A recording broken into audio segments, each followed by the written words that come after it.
Students, आज के इस वीडियो में हम निरक्षीय स्थिति में चुंबकीय क्षेत्र की तीव्रता के बारे में पढ़ेंगे। तो देखिए, लास्ट वीडियो में हमने अक्षीय स्थिति की शुरुआत की थी और वहाँ पर हमने सबसे पहले अक्षीय स्थिति की परिभाषा पढ़ी थी। तो यहाँ भी हम इसकी परिभाषा पढ़ेंगे। जब कोई बिंदु जिस पर चुंबकीय क्षेत्र की तीव्रता ज्ञात करनी हो और वो बिंदु चुंबक के लंब अर्धक पर स्थित हो तो उस बिंदु को निरक्षीय स्थिति में कहते हैं।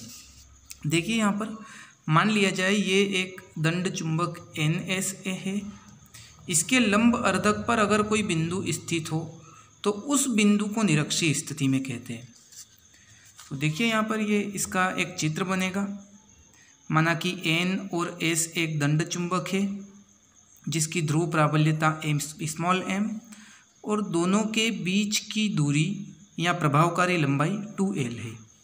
मध्य बिंदु O से R दूरी पर कोई बिंदु P है जिस पर चुंबकीय क्षेत्र की तीव्रता हमें ज्ञात करनी है। सेम यही चीज़ हमने अक्षीय स्थिति में पढ़ी थी, जो कि लास्ट वीडियो में आपने देखा होगा। बिल्कुल सेम है, कुछ भी अलग नहीं है। कुल मिलाकर जहाँ निरक्षीय स्थिति है उसको हमने अक्षीय स्थिति है वहाँ हमने निरक्षीय स्थिति लिखा है। देखिए, माना कि N तथा S एक दंड चुंबक है जिसकी ध्रुव प्राबल्यता m तथा प्रभावकारी लंबाई 2L है।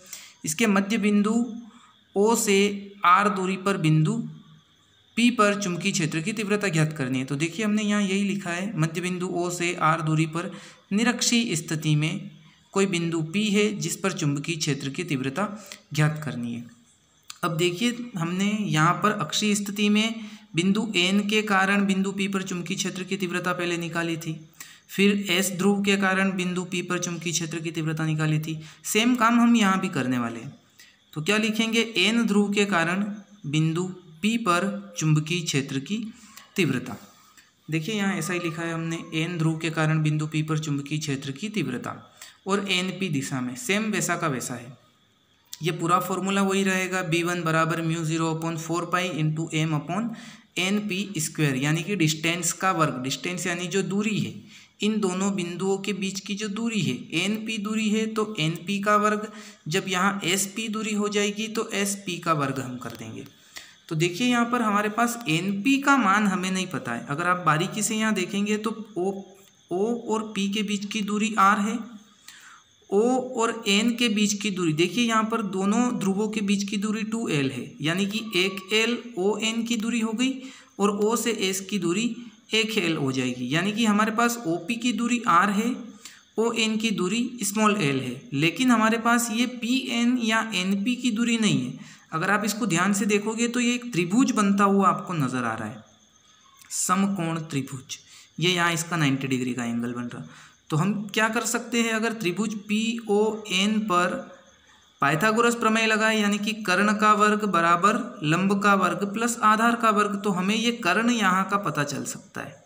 तो हम यही करेंगे कि त्रिभुज PON में PN² बराबर OP² प्लस ON², यानी कि PN यानी कर्ण का स्क्वायर, OP यानी लंब का स्क्वायर और ON यानी आधार का स्क्वायर। देखिए, यहाँ पर OP की दूरी जो यहाँ दी हुई है, OP की दूरी R और ON की दूरी हम L बोल रहे हैं, तो R² प्लस L²। इसी PN² का मान या NP² का मान हमें यहाँ पर चाहिए था, वो मान हमारे पास यहाँ आ चुका है। तो हमें क्या करना है, NP² की जगह R² प्लस L² रख देना है। देखिए, यहाँ पर B1 बराबर μ0/4 pi into m/R² plus L²। ऐसा ही हम इस S ध्रुव के कारण बिंदु P पर चुंबकीय क्षेत्र की तीव्रता निकालेंगे। फिर SP या PS का मान हमें नहीं पता होगा, ये भी एक कर्ण है। तो फिर से हम एक त्रिभुज लेंगे POS में पाइथागोरस प्रमेय से, तो PS² बराबर OP² प्लस OS²। तो देखिए, हमने यहाँ पर यही किया है। S ध्रुव के कारण बिंदु P पर चुंबकीय क्षेत्र की तीव्रता PS दिशा में, B2 बराबर μ0/4 पाई इंटू m/PS²। PS वहाँ की डिस्टेंस है, P से S की दूरी को PS बोला गया है। चूँकि त्रिभुज POS में, तो PS² बराबर OP² प्लस OS²। देखिए, यहाँ पर ये PS इस त्रिभुज का कर्ण है, तो कर्ण का वर्ग बराबर लंब का वर्ग यानी OP² और आधार का वर्ग यानी OS²। तो यही काम हमने यहाँ पर किया है। PS² बराबर OP² प्लस OS²। OP हमारे पास लंब है, लंब की दूरी हमारे पास r थी, OS हमारे पास l है, तो ये r² प्लस l²। हम इस PS² की जगह ये r² प्लस l² रख देंगे तो हमारा ये फॉर्मूला कुछ इस तरीके से बनेगा। अब आप अगर थोड़ा ध्यान से देखें तो B1 का जो फॉर्मूला है इसको थोड़ा ध्यान से देख ले, सेम यही फॉर्मूला हमें B2 के लिए भी मिला है। यानी कि समीकरण 1 और 2 से क्या सिद्ध हुआ, B1 बराबर है B2 के। यहाँ तक आपको समझ आ चुका होगा। अब हमें परिणामी तीव्रता निकालनी है, तो उसके लिए थोड़ा आप ध्यान से यहाँ पर देखिए। देखिए मैं आपको समझाने के लिए एक चित्र साइड में और रख रहा हूँ। ये तो हमारे इन त्रिभुजों की बात हो गई। अब हमें यहाँ नहीं देखना है, इनको हम देखें। देखिए ये जो यहाँ से N बिंदु के कारण, N ध्रुव के कारण बिंदु P पर चुंबकीय क्षेत्र की तीव्रता निकाली थी, तो ये चुंबकीय क्षेत्र की तीव्रता B1 थी। जब S ध्रुव के कारण बिंदु P पर चुंबकीय क्षेत्र की तीव्रता निकाली तो ये B2 हमारे पास वहाँ पर सूत्र हमें प्राप्त हुआ। अब हमें बिंदु P पर परिणामी तीव्रता निकालनी है, तो हमें मानना पड़ेगा कि परिणामी तीव्रता की डायरेक्शन अगर ये है तो देखिए यहाँ पर एक कोण बनेगा, उसे हम दर्शाएंगे B1 cos थीटा से।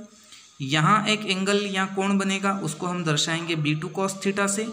एक कोण की रचना हमें यहाँ करनी है B1 sin थीटा के नाम से, और एक कोण की रचना हमें यहाँ करनी है। यहाँ कोण नहीं बनेगा, ये केवल हमें मान लेना है। इस डायरेक्शन को मानेंगे B1 sin थीटा और यहाँ हम लिख देंगे B2 sin थीटा। अगर आप इस चित्र को थोड़ा ध्यान से देखें, ये इतनी सारी चीज़ को मैं यहाँ पर फिर रिपीट कर रहा हूँ। देखिए यहाँ पर B2 cos थीटा और ये ये B2 cos थीटा नहीं, यहाँ B1 sin थीटा है, B2 sin थीटा है। तो ये B1 sin थीटा, देखिए यहाँ पर ये B1 sin थीटा है, इसको मैंने बिल्कुल ये पूरा चित्र अलग रख दिया है। तो B1 sin थीटा और B2 sin थीटा, यहाँ पर B1 cos theta, B2 cos theta. अब इस चित्र को अगर आप थोड़ा ध्यान से देखें तो ये B1 sin थीटा और B2 sin थीटा एक दूसरे के विपरीत दिशा में, यानी कि ये इधर से इधर जा रहा है, ये उधर जा रहा है। तो ये दोनों तो यहाँ पर कैंसिल हो जाते हैं, बचते हैं हमारे पास केवल ये B1 cos थीटा और B2 cos थीटा। तो इन्हीं से हम परिणामी तीव्रता ज्ञात करेंगे। तो देखिए हमने यहाँ पर लिखा है परिणामी तीव्रता B बराबर B1 cos theta plus B2 cos theta. तो B1 की जगह हम B2 भी रख सकते हैं, B2 की जगह हम B1 रख सकते हैं, क्योंकि समीकरण 1 से हमें यहाँ पता चला था B1 और B2 दोनों बराबर है। यानी कि B1 की जगह आप B2 लिख सकते हो, B2 की जगह B1 लिख सकते हो। तो हमने यहाँ पर B2 की जगह B1 लिखा है। तो ये कैसा बनेगा, B1 और B1 जुड़ करके हो जाएगा 2B1 cos थीटा। अब हमें समीकरण 1 से B1 का मान रख देना है। B1 का मान हमारा वही होगा μ0/4 pi into m/r² plus l², और ये पीछे का cos थीटा वैसा का वैसा। अब cos थीटा का मान निकालना है, तो समकोण त्रिभुज PON में cos थीटा से, देखिए आप थोड़ा ध्यान से यहाँ पर समकोण त्रिभुज PON, इन दोनों में से आप किसी को भी ले सकते हो। दोनों त्रिभुज में यहाँ एक थीटा बन रहा है cos थीटा। तो cos थीटा के लिए एक फॉर्मूला होता है आधार बटे कर्ण का, आधार बटे कर्ण होता है हमारा cos थीटा, जिसे आप लाल बटे कक्का के नाम से आपने पढ़ा होगा पिछली क्लासों में। तो आधार बटे कर्ण, आधार हमारे पास ON है, और देखिए यहाँ पर आधार हमारे पास ये ON और कर्ण हमारे पास NP या PN, जो भी आप इसे कहे, तो हमने यहाँ NP लिखा है। इसलिए cos थीटा आधार हमारे पास L है, और NP के लिए, क्योंकि देखो आप यहाँ पे ध्यान से थोड़ा, अगर ये PN या NP है, अगर इसे हमें केवल PN या NP ही बने रहने देना है, तो जब रूट हटेगा यानी स्क्वायर हटेगा तो रूट लगेगा।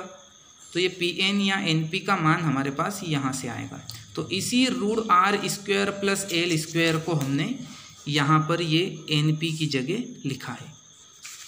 तो इसी cos थीटा बराबर L/√r² प्लस l² को हम इस cos थीटा की जगह रखेंगे।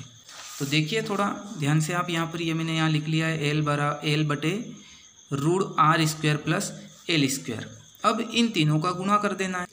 चलिए तो देखिए मैं एक बार फिर इसको रिपीट कर रहा हूँ। cos थीटा का मान हमारे पास आया L बटे √r² प्लस l², इसी मान को हमें यहाँ cos थीटा के स्थान पर रख देना है, बाकी पूरा मैटर वैसा का वैसा रहेगा। देखिए यहाँ मैंने रखा है यहाँ पर b बराबर 2 into mu 0/4 pi into m/r² plus l² into ये cos थीटा का मान यहाँ रख दिया। अब अगर हम इनका गुणा करें तो 2 का गुणा यदि हम इस l में कर दें तो ये हो जाएगा 2l, और ये m मल्टीप्लाई में ऐसा का ऐसा रहेगा, तो म्यू 0/4 पाई तो वैसा का वैसा, m था वो भी वैसा का वैसा। देखिए यहाँ थोड़ा सा 2 का मल्टीप्लाई जब l में किया तो ये 2l हो गया। अब थोड़ा सा आपको ध्यान रखना पड़ेगा, यहाँ पिछली क्लासों में आपने देखा हो तो जो ये रूट होता है ये आधी घात के बराबर होता है। रूट कितनी घात के बराबर होता है? आधी घात के। तो देखिए यहाँ पर ये पूर्ण घात हमारे पास है, ये अर्ध घात या आधी घात है, तो आधी घात और एक पूर्ण घात, तो 1 और आधा मिलकर होता है 1.5, और 1.5 को हम लिखते हैं यानी 1.5 को हम लिखते हैं 3/2। तो हमें r² प्लस l², यहाँ भी r² प्लस l², इसको एक बार लिखना है और इनके ऊपर घात लगा देंगे हम 3/2। क्यों लगी है? क्योंकि यहाँ एक पूर्ण घात है और जो रूट होती है या रूट होता है वो आधी घात का होता है, तो एक पूरी घात है एक आधी घात है, दोनों को मिलाकर लिखा 3/2। जब 2 से 3 को काटोगे तो 1.5 यानी कि जो 1.5 हम बोलते हैं वो घात आ जाएगी। m इंटू 2l, ये चुंबकीय आघूर्ण का फॉर्मूला बन रहा है। चुंबकीय आघूर्ण को कैपिटल M से प्रदर्शित करते हैं, तो m इंटू 2l का मान हमारे पास हम यहाँ रखेंगे m कैपिटल M। अब देखिए यहाँ पर फिर से हमारी वही स्टेप रहेगी, क्योंकि l is more less than r, तो l² को हम नगण्य मानेंगे। तो यहाँ से जहाँ भी l² लिखा है ये पूरी तरीके से यहाँ से हमें हटा देना है। तो कैसा फॉर्मूला बनेगा? b बराबर mu 0/4 pi into m capital M upon, ये अगर यहाँ से l² गायब हो जाता है तो ये बचेगा r², और ऊपर ये 3/2 घात वैसी की वैसी। देखिए यहाँ पे अगर यहाँ से ये घात 2 से इस 2 को हम काट दे तो हमारे पास घात बचेगी 3, तो इसी घात को हमें b बराबर mu 0/4 pi into capital M upon r की घात 3 या r³ ये लिख दिया हमने। यही हमारा फाइनली निरक्षीय स्थिति में चुंबकीय क्षेत्र की तीव्रता का सूत्र है। इसके लिए हमने मात्रक, मैंने पिछले वीडियो में भी आपको बताया था, वेबर मीटर की घात -2 या टेस्ला आप लिख सकते हैं। तो आपको ये समझ आ गया होगा। अगर फिर भी समझ नहीं आया है तो एक बार इस वीडियो को आप फिर से दोबारा ज़रूर देखें। चलिए इसका स्क्रीनशॉट हम ले लेते हैं ताकि आपको इसे नोट करने में समस्या ना हो। तो सबसे पहले आपको इसका स्क्रीनशॉट ले लेना है। देखिए यहाँ पर, उसके बाद फिर ये n ध्रुव पर चुंबकीय क्षेत्र की तीव्रता का स्क्रीनशॉट,